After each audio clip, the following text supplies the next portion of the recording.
Tengo aquí un número del semanario Hillebrand en sus 13 que corresponde a marzo del año 2012. En él, en un extenso informe, Melissa Pérez advertía sobre los peligros de un personaje que estaba ascendiendo de manera meteórica en ese momento en la Fiscalía. Y realmente se trata de un informe que termina siendo pues premonitorio, porque aquí mostraba, por ejemplo, los ingresos desmesurados de César Inostroza Pariachi, mostraba la hoy famosa casa en Miami, ¿no? Y se preguntaba, con todo derecho, cómo es que un personaje austero podía vivir con esos lujos. Estamos hablando del 2012, de hace 6 años. Melissa, cuéntanos, ¿cómo es que te llamó la atención este personaje que hoy ocupa todas las primeras planas? Sí, Beto, lo que pasa es que en verdad en el año 2011 es que se le cuestiona por la primera casa. Una casa que había comprado $183.000 en el año 2003. Y esta compra se le cuestiona porque él ya estaba postulando un cargo como fiscal supremo. Y la OGMA ahí comienza ya a ponerle los reflectores. Esto salió publicado en algunos medios. Sin embargo, lo que yo hice ya en el año 2012 fue ahondar en su perfil y en su actuación dentro de todo. Él ocupó diversos cargos en el Poder Judicial, en las Cortes del Callao. Y me llamó mucho la atención cómo es que en su actuación encontré diversos casos en los cuales fueron absueltos narcos de alto vuelo. Por ejemplo, en el año 2002, él fue abogado de un ciudadano chino que estaba implicado en un narcotráfico.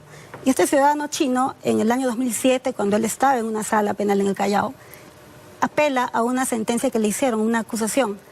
Y estando él en la sala, la procuradora antidrogas en ese momento pide que él se abstenga. Sin embargo, el proceso sigue y le cambian la orden de detención por comparecencia. Y es ahí que el ciudadano chino fuga del país, ¿no? En el 2005, él, estando en otro cargo en las Cortes del Callao, absuelve también a varios de los empresarios del caso Hajduk, ¿no? Y también absuelve a un miembro de la banda Los Camellos. El caso Hajduk involucraba a empresarios de esa pesquera que habían sido extorsionados por Vladimir Montesinos para ser librados en un caso de narcotráfico, supuestamente para el financiamiento de la campaña de reelección de Alberto Fujimori. Déjame hacer una pausa, porque tenemos una noticia de último minuto. El Ministerio Público está anunciando en su cuenta de Twitter que el fiscal de la Nación, Pablo Sánchez, ha solicitado impedimento de salida del país para el juez supremo César Inostroza Pariachi en el marco de la investigación que se le sigue. La pregunta es, ¿César Inostroza está en el Perú? ¿O la orden de captura está saliendo cuando ya le dieron vacaciones? Para terminarte el asunto de hasta dónde llegó tu investigación. Sí, bueno, él siguió ascendiendo a nivel judicial en el Callao, pero sucedían estas absoluciones, ¿no? Otra ocurrió en el año, como le decía, en el 2005 se observan estos personajes del caso Hajduk y Los Camellos. Es en el 2005 que también su esposa compra la segunda casa en Miami, ¿no? Es la casa polémica por la que más se cuestionó. Ah, tienen dos casas. Claro, compró la segunda. Acá ocurrió algo muy curioso. Ella dijo de que, bueno, Inostroza Pariachi no lo declaró como bienes de casados. Él dijo que ella lo compró sin que él supiera, sin su consentimiento. Y luego dijo que ellos se habían separado en el año 2004 hasta el 2008. Sin embargo, nunca, en ese momento que hice el reportaje, no había evidencia en registros públicos de esa separación de bienes, por ejemplo. Y también habían evidencias de que ellos en el año 2007 viajaron a Estados Unidos.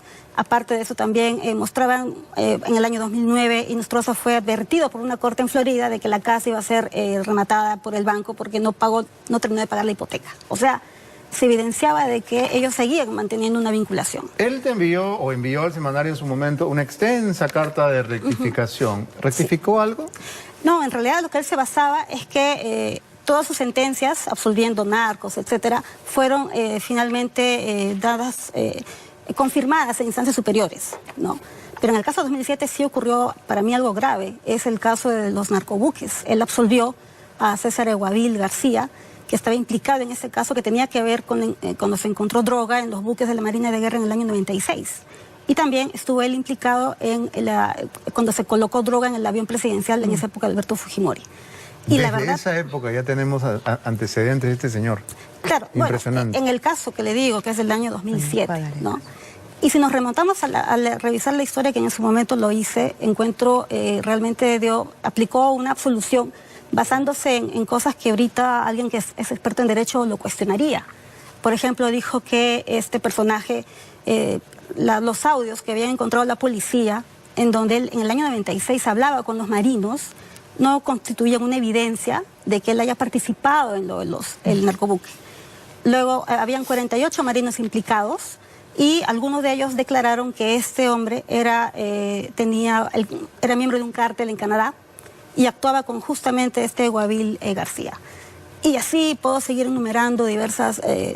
el fallo polémico, ¿no? Eran 3 jueces, fueron 2 los que lo absolvieron y 1 es el que finalmente dijo que debían condenarlo a 10 años.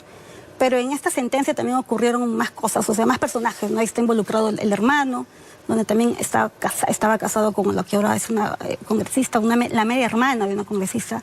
Y así, bueno, en esa época el hermano de este Guavil García se casó en el año 91 con la media hermana de la actual congresista Karina Beteta.